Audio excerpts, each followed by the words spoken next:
This story is called The Haunted House. One time, a preacher went to see if he could put a haunt to rest at a house in a settlement. The house had been haunted for about 10 years. Several people had tried to stay there all night, but they always got scared out by the haunt. So this preacher took his Bible and went to the house, went on in, built himself a good fire, and lit a lamp. There, he sat reading the Bible.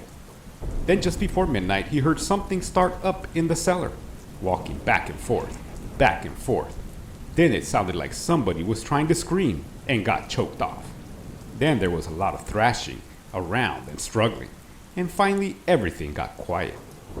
The old preacher took up his Bible again, but before he could start reading, he heard footsteps coming up the cellar stairs. He sat watching the door to the cellar, and the footsteps kept coming closer and closer. He saw the doorknob turn, and when the door began to open, he jumped up and hollered, "What do you want?" The door shut back easy like, and there wasn't a sound. The preacher was trembling a little bit, but he finally opened the Bible and read a while. Then he got up, and he laid the book on the chair and went to mending the fire. When the haunt started walking again, and step, step, step up the cellar stairs, the old preacher sat watching the door, saw the doorknob turn, and the door open. It looked like a young woman. He backed up and said, "Who are you? What do you want?" The haunt sort of swayed like she didn't know what to do. Then she just faded out. The old preacher waited and waited, and when he didn't hear any more noises, he went over and shut the door. He was sweating and trembling all over, but he was a brave man, and he thought he'd be able to see it through. So he turned his chair to where he could watch, and he sat down and waited. It wasn't long before he heard the haunt start up again. Slowly, step, step, step, step, closer and closer, step, step, and it was right at the door. The preacher stood up and held his Bible out before him. Then the knob slowly turned, and the door opened wide.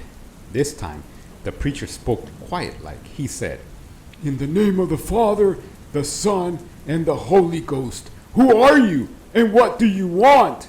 The haunt came right across the room, straight to him, and took hold of his coat. It was a young woman, about 20 years old. Her hair was torn and tangled, and the flesh was dropping off her face, so he could see the bones and part of her teeth. She had no eyeballs, but there was a sort of blue light way back in her eye sockets, and she had no nose to her face. Then she started talking. It sounded like her voice was coming and going, with the wind blowing it. She told how her lover had killed her for her money and buried her in the cellar. She said if the preacher would dig up her bones and bury her properly, she could rest. Then she told him to take the end joint of the little finger from her left hand and to lay it in the collection plate at the next church meeting, and he'd find out who had murdered her. And she said, "If you come back here once more after that, you'll hear my voice at midnight, and I'll tell you where my money is hid, and you can give it to the church."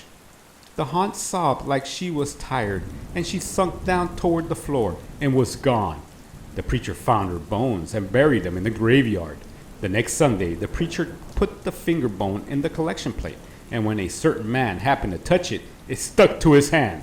The man jumped and rubbed and scraped and tore at the bone, trying to get rid of it. Then he went to screaming like he was going crazy. Well, he confessed to the murder, and they took him to jail. After the man was hung, the preacher went back to the house one midnight, and the haunt's voice told him to dig under the hearth rock.